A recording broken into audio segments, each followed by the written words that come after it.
Assalamualaikum warahmatullahi wabarakatuh. Salam sejahtera untuk kita semua. Selamat datang di Kitab Mawas Diri, tempat kita menggali hikmah dari sejarah, budaya, dan warisan leluhur. Pada kesempatan kali ini, kita akan membahas sesuatu yang telah tersimpan berabad-abad dalam tradisi Jawa, rahasia kitab Primbon, ilmu kejawen yang tersimpan berabad-abad. Apakah Primbon sekadar ramalan, atau ada makna yang lebih dalam di baliknya? Mari kita telusuri bersama. Kitab Primbon bukan sekadar kumpulan ramalan, melainkan sebuah warisan budaya yang telah hidup dalam masyarakat Jawa selama berabad-abad. Primbon mencerminkan pemahaman leluhur tentang hubungan manusia dengan alam semesta, waktu, dan berbagai aspek kehidupan.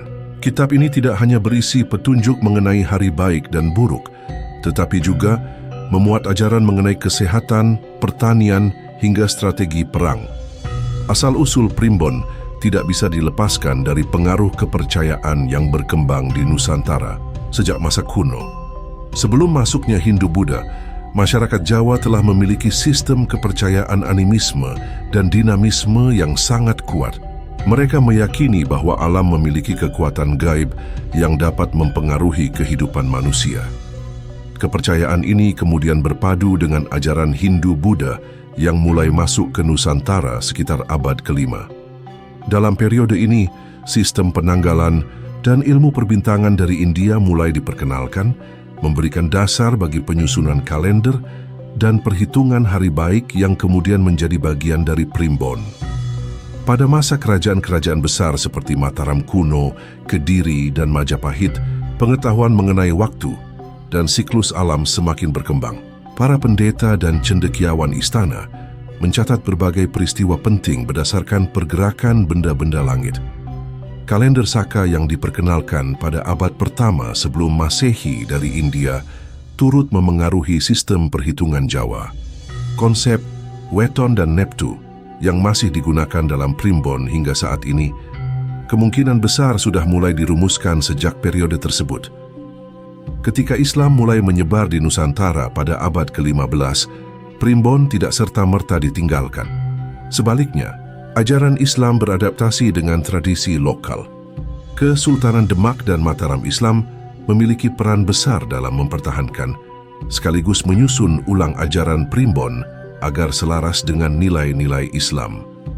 Sunan Kalijaga, salah satu wali Songgo, diyakini turut serta dalam mengadaptasi kepercayaan lama agar dapat diterima dalam ajaran Islam.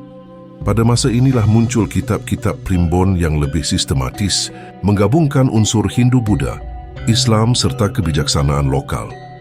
Kesultanan Mataram pada abad ke-17 turut memperkuat peran Primbon dalam kehidupan masyarakat Jawa.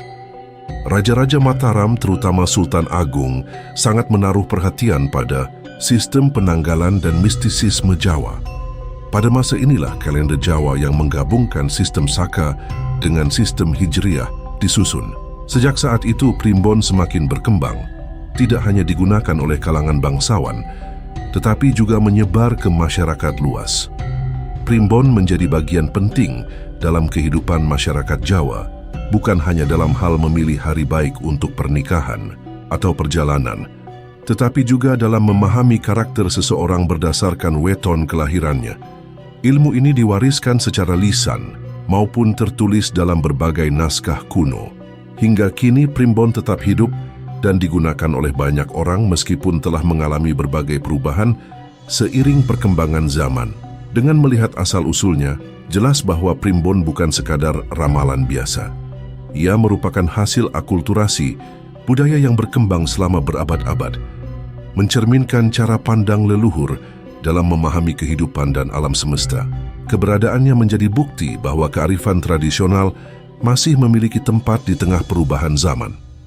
Masyarakat Jawa meyakini bahwa alam memberikan berbagai tanda yang dapat dibaca untuk memahami peristiwa yang akan terjadi. Keyakinan ini melahirkan ilmu Titen, sebuah ilmu yang berakar pada pengalaman dan pengamatan turun-temurun. Ilmu ini menjadi bagian penting dalam Primbon, digunakan untuk menafsirkan berbagai gejala alam, seperti pergerakan hewan, perubahan cuaca, hingga firasat dalam mimpi. Dalam kehidupan sehari-hari, ilmu Titen mengajarkan manusia untuk lebih peka terhadap lingkungan sekitar. Salah satu contoh yang paling dikenal adalah tanda-tanda alam sebelum bencana terjadi. Masyarakat Jawa yang masih memegang teguh ilmu ini percaya bahwa sebelum gunung meletus atau gempa bumi terjadi, akan ada pertanda dari alam. Burung-burung yang biasanya terbang rendah tiba-tiba menghilang. Air sumur terasa lebih hangat, atau langit terlihat berwarna kemerahan saat senja. Pengamatan seperti ini tidak hanya sebatas mitos, tetapi sering kali terbukti dalam banyak peristiwa bencana di Nusantara. Ilmu Titen juga digunakan dalam pertanian. Para petani tradisional tidak hanya mengandalkan kalender modern, tetapi juga membaca perubahan alam untuk menentukan waktu terbaik bercocok tanam dan panen. Misalnya, munculnya bintang tertentu di langit, malam dapat menjadi tanda bahwa musim hujan segera tiba. Sementara kemunculan laron dalam jumlah, banyak seringkali dianggap sebagai pertanda musim penghujan sudah dekat. Pemahaman ini diwariskan dari generasi ke generasi, menjadi pedoman bagi petani untuk menentukan siklus tanam yang tepat. Selain tanda-tanda alam, ilmu Titen juga mencakup firasat dalam mimpi. Dalam primbon, mimpi dipercaya sebagai pesan dari alam gaib yang dapat memberi petunjuk tentang masa depan seseorang. Misalnya, mimpi bertemu ular sering ditafsirkan sebagai pertanda akan ada seseorang yang datang membawa kabar penting, sementara mimpi melihat air jernih diartikan sebagai tanda keberuntungan dan ketenangan batin. Setiap mimpi memiliki maknanya sendiri, yang ditafsirkan berdasarkan pola yang telah dipelajari oleh para leluhur. Tidak hanya itu, pergerakan hewan juga seringkali menjadi bagian dari ilmu Titen. Misalnya, jika ayam berkokok pada tengah malam, hal itu dianggap sebagai pertanda akan ada tamu tak terduga atau bahkan pertanda adanya kehadiran makhluk halus. Begitu pula dengan tokek yang bersuara lebih dari 7 kali berturut-turut, yang diyakini sebagai tanda akan ada peristiwa besar dalam waktu dekat. Ilmu Titen berkembang dari kepekaan manusia terhadap alam dan kepercayaannya terhadap keteraturan semesta. Bagi orang Jawa, segala sesuatu di dunia ini memiliki keterkaitan, termasuk gejala alam dengan nasib manusia.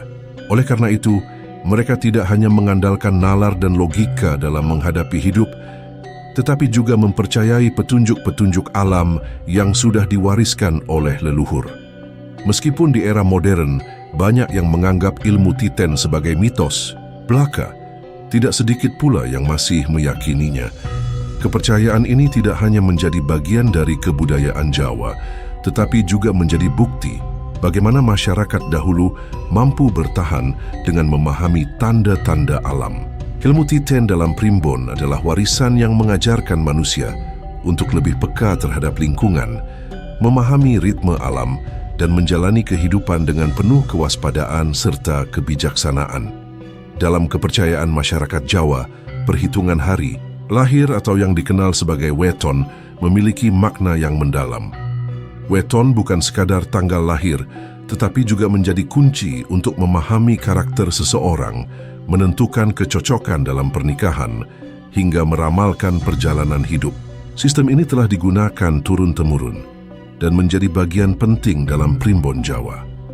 Weton dihitung berdasarkan kombinasi hari dalam penanggalan Jawa, yaitu Senin, Selasa, Rabu, Kamis, Jumat, Sabtu, dan Minggu, dengan 5 pasaran Jawa yang terdiri dari Kliwon, Legi, Pahing, Pon, dan Wage. Kombinasi dari 2 unsur ini menghasilkan 35 kemungkinan weton yang masing-masing memiliki makna dan sifat tertentu. Untuk mengetahui lebih dalam, perhitungan weton menggunakan konsep neptu, yaitu angka khusus yang diberikan pada setiap hari dan pasaran. Setiap hari dalam kalender Jawa memiliki nilai neptu yang berbeda. Senin bernilai 4, Selasa 3, Rabu 7, Kamis 8, Jumat 6, Sabtu 9, dan Minggu 5. Sementara itu, pasaran juga memiliki nilai tersendiri, yaitu Kliwon 8, Legi 5, Pahing 9, Pon 7, dan Wage 4. Dengan menjumlahkan neptu dari hari dan pasaran seseorang lahir, masyarakat Jawa dapat membaca sifat, keberuntungan, serta berbagai aspek kehidupannya. Misalnya, seseorang yang lahir pada Kamis Pahing memiliki Neptu 8 ditambah 9, yang berarti total Neptunya adalah 17. Orang dengan Neptu ini dipercaya memiliki watak yang kuat, mandiri, tetapi juga keras kepala. Sementara itu, seseorang yang lahir pada Jumat Legi dengan Neptu 11, diyakini memiliki kepribadian yang lembut dan mudah bergaul. Selain untuk mengenali sifat, perhitungan weton juga sering digunakan dalam menentukan kecocokan jodoh.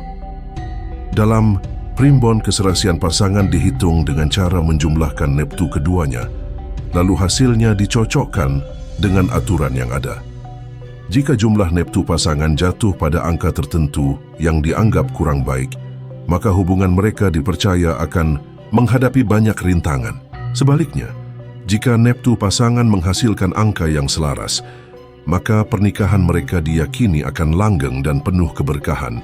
Tidak hanya dalam urusan jodoh, perhitungan weton juga digunakan untuk berbagai aspek kehidupan lainnya, seperti menentukan waktu yang baik untuk memulai usaha, membangun rumah, atau bahkan meramalkan nasib seseorang di masa depan. Beberapa orang masih menggunakan perhitungan ini saat hendak melakukan perjalanan jauh atau menggelar acara penting.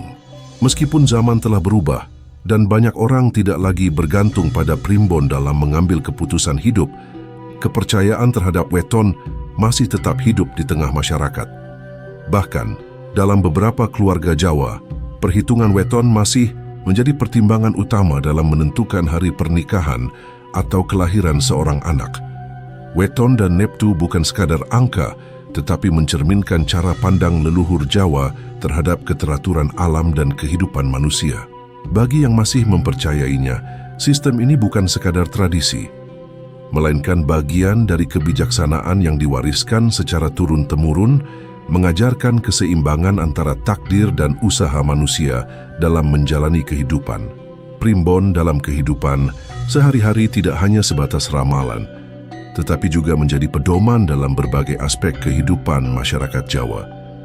Dari menentukan hari baik untuk pernikahan, membangun rumah, bercocok tanam, hingga tata cara berpergian agar terhindar dari mara bahaya. Primbon menjadi bagian dari kearifan lokal yang diwariskan secara turun-temurun.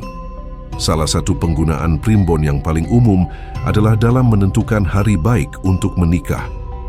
Pernikahan dianggap sebagai peristiwa sakral yang tidak boleh dilakukan sembarangan.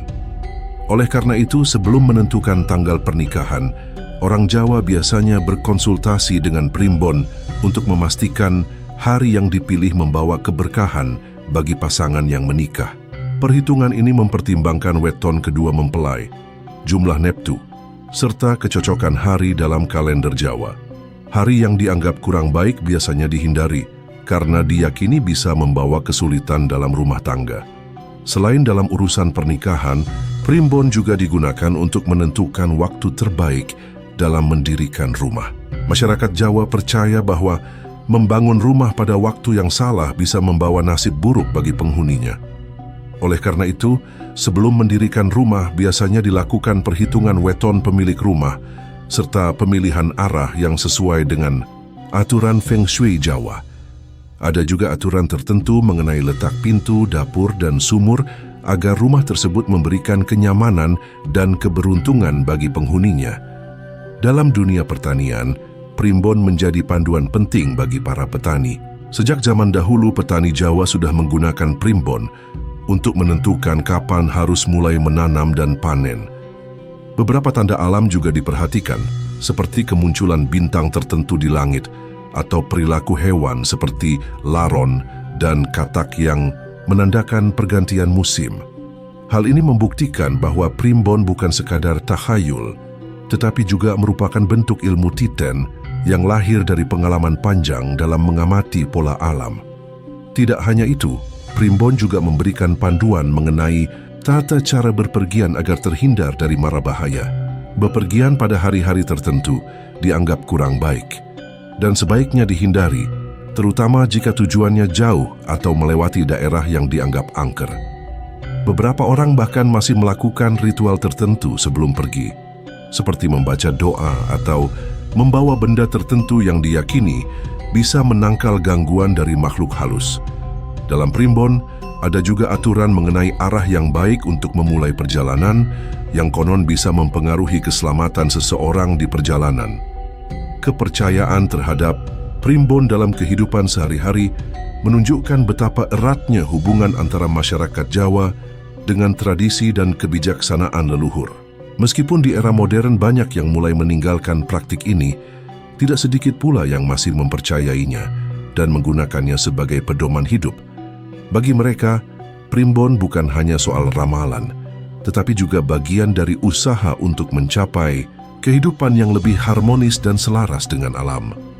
Primbon adalah cerminan dari cara pandang leluhur Jawa dalam memahami kehidupan. Ia mengajarkan keseimbangan antara usaha manusia dan kehendak alam, serta bagaimana seseorang bisa menjalani hidup dengan penuh kehati-hatian. Meskipun zaman telah berubah, warisan primbon tetap hidup dalam berbagai aspek kehidupan masyarakat, baik secara langsung maupun tersirat dalam kebiasaan sehari-hari. Primbon bukan hanya sekadar kumpulan ramalan dan perhitungan hari baik, tetapi juga mencerminkan bagaimana ajaran leluhur berkembang seiring dengan perjalanan sejarah Nusantara. Para raja Jawa, terutama dari era Majapahit hingga Mataram Islam, diyakini memiliki peran penting dalam penyusunan dan pelestarian primbon. Tidak hanya itu, para wali yang menyebarkan Islam di tanah Jawa juga turut mempengaruhi isi primbon, menjadikannya perpaduan antara tradisi Hindu-Buddha dengan ajaran Islam yang berkembang pada masa itu. Pada masa Majapahit, primbon masih erat kaitannya dengan kepercayaan Hindu dan Buddha yang dianut oleh masyarakat. Para pendeta dan ahli nujum istana dipercaya menyusun berbagai petunjuk mengenai hari baik, perhitungan weton, serta tata cara kehidupan yang sesuai dengan perhitungan kosmis. Raja-raja Majapahit seperti Hayam Wuruk disebut-sebut memiliki penasihat spiritual yang membantu menentukan waktu terbaik dalam menjalankan pemerintahan, mulai dari upacara keagamaan, strategi perang, hingga pembangunan kota dan istana. Ketika Islam mulai berkembang di Jawa, terutama pada masa Kesultanan Demak dan Mataram Islam, primbon tidak serta-merta ditinggalkan. Justru, ajaran ini mulai beradaptasi dengan nilai-nilai Islam yang dibawa oleh para wali. Wali Songo yang berperan penting dalam penyebaran Islam di Jawa menggunakan berbagai cara agar ajaran Islam dapat diterima oleh masyarakat tanpa harus menghapus tradisi yang sudah ada. Beberapa konsep dalam primbon mulai diselaraskan dengan ajaran Islam, seperti mengganti mantra-mantra dengan doa-doa Islami, serta mengaitkan perhitungan hari baik dengan ajaran dalam Al-Quran. Kesultanan Mataram Islam yang berdiri pada sekitar abad ke-16 menjadi salah satu pusat perkembangan primbon dalam bentuknya yang lebih Islami. Para sultan seperti Sultan Agung diyakini memiliki pemahaman mendalam mengenai perhitungan hari baik dan ilmu titen. Bahkan kalender Jawa yang digunakan hingga kini merupakan hasil adaptasi dari kalender Islam dan kalender Saka yang lebih dahulu digunakan dalam kebudayaan Hindu-Buddha. Sultan Agung menciptakan sistem penanggalan Jawa Islam yang menggabungkan unsur perhitungan bulan dalam kalender Hijriah dengan sistem pasaran dan weton yang telah lama dikenal masyarakat Jawa. Peran para raja dan wali dalam penyusunan primbon membuktikan bahwa primbon bukan sekadar kepercayaan tanpa dasar, melainkan sebuah sistem pengetahuan yang berkembang dari waktu ke waktu. Tradisi ini tidak hanya diwariskan secara lisan, tetapi juga dituliskan dalam berbagai naskah kuno, seperti Serat Primbon Jawa, Babad Tanah Jawi, dan Serat Centini yang mencerminkan bagaimana primbon terus berkembang di bawah pengaruh penguasa dan pemuka agama. Meskipun zaman telah berubah, primbon masih tetap bertahan dalam kehidupan masyarakat Jawa. Warisan yang berasal dari para raja dan wali ini terus digunakan dalam berbagai aspek kehidupan, mulai dari menentukan hari baik untuk pernikahan, membangun rumah, hingga membaca tanda-tanda alam. Adaptasi primbon dengan ajaran Islam menunjukkan betapa fleksibelnya kebudayaan Jawa dalam menyerap berbagai pengaruh tanpa harus meninggalkan akar tradisinya. Primbon telah lama menjadi bagian dari kehidupan masyarakat Jawa, tetapi keberadaannya juga tidak lepas dari perdebatan, terutama dalam kaitannya dengan ajaran agama-agama besar. Bagi sebagian orang, primbon adalah warisan kearifan lokal yang membantu manusia memahami kehidupan dan alam semesta. Namun ada pula yang menganggapnya bertentangan dengan ajaran agama karena dianggap sebagai bentuk kepercayaan yang tidak memiliki dasar dalam kitab suci. Sejak zaman Hindu-Buddha, primbon telah berkembang sebagai sistem pengetahuan yang digunakan untuk membaca tanda-tanda alam, meramal nasib, dan menentukan waktu yang dianggap baik atau buruk untuk melakukan suatu kegiatan.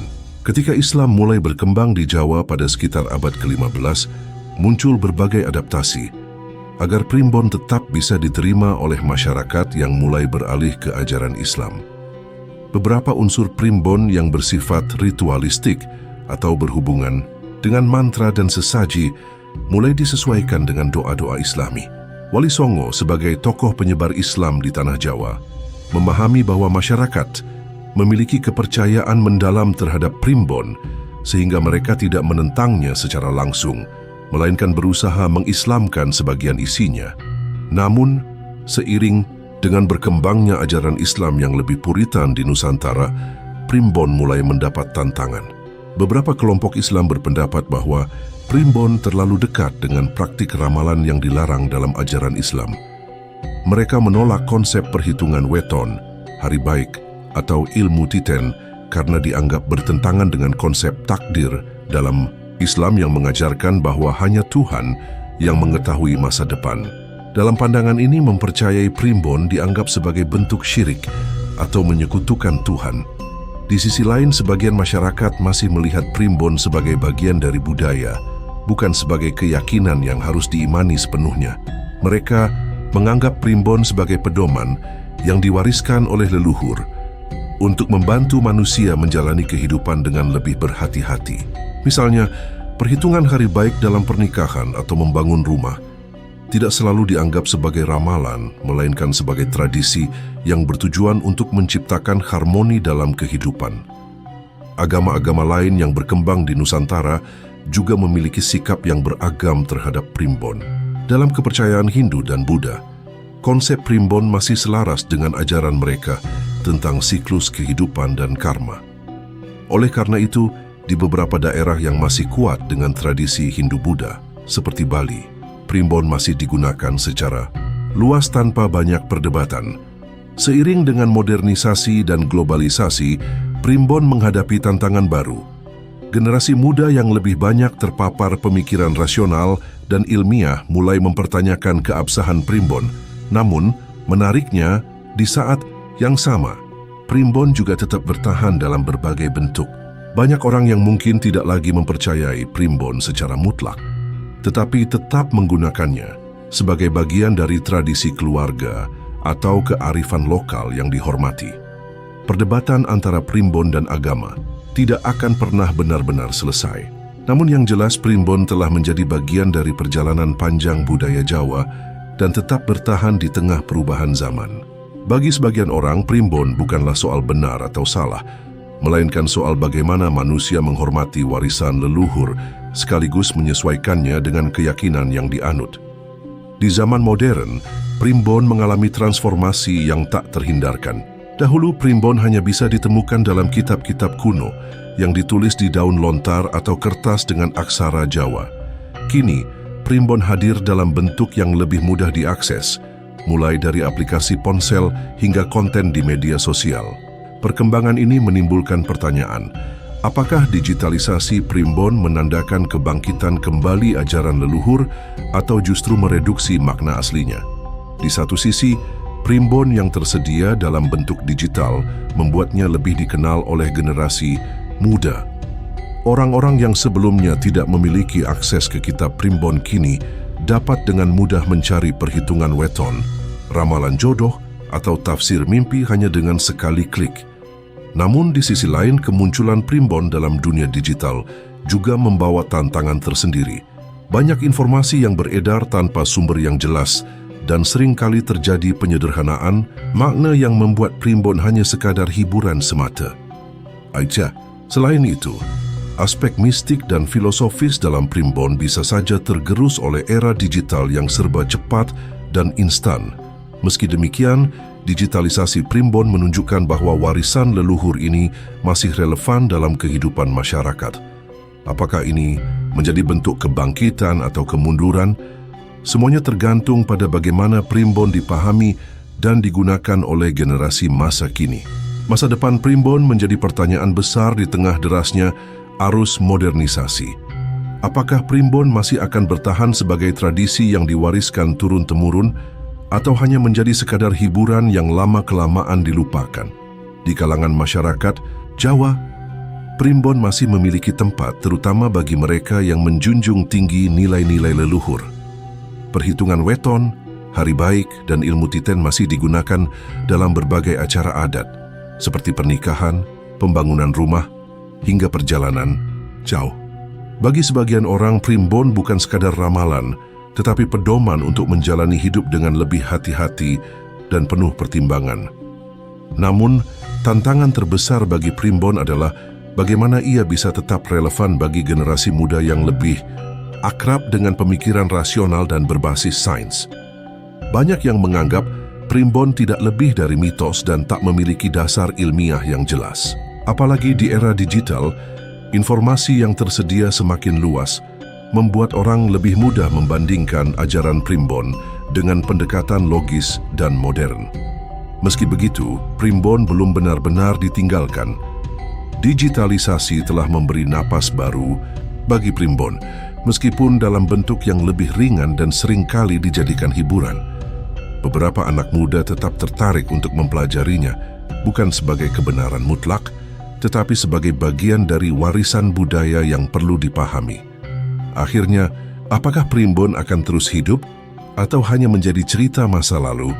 Semuanya tergantung pada bagaimana masyarakat memaknainya. Sebagai tradisi, primbon masih memiliki daya tarik. Tetapi tanpa pembaruan, ia bisa saja hanya tinggal menjadi jejak sejarah yang perlahan memudar. Demikianlah pembahasan kita tentang rahasia kitab primbon, ilmu kejawen yang tersimpan berabad-abad. Apakah primbon masih relevan di zaman modern atau hanya sekadar mitos yang akan ditinggalkan? Semua kembali kepada bagaimana kita memahami warisan leluhur. Jangan lupa untuk terus mencari makna dan kearifan dalam setiap ajaran yang ditinggalkan nenek moyang kita. Jika kalian suka dengan pembahasan ini, dukung terus Kitab Mawas Diri dengan like, share, dan subscribe. Sampai jumpa di episode berikutnya. Tetap mawas diri, tetap belajar dari sejarah. Wassalamualaikum warahmatullahi wabarakatuh.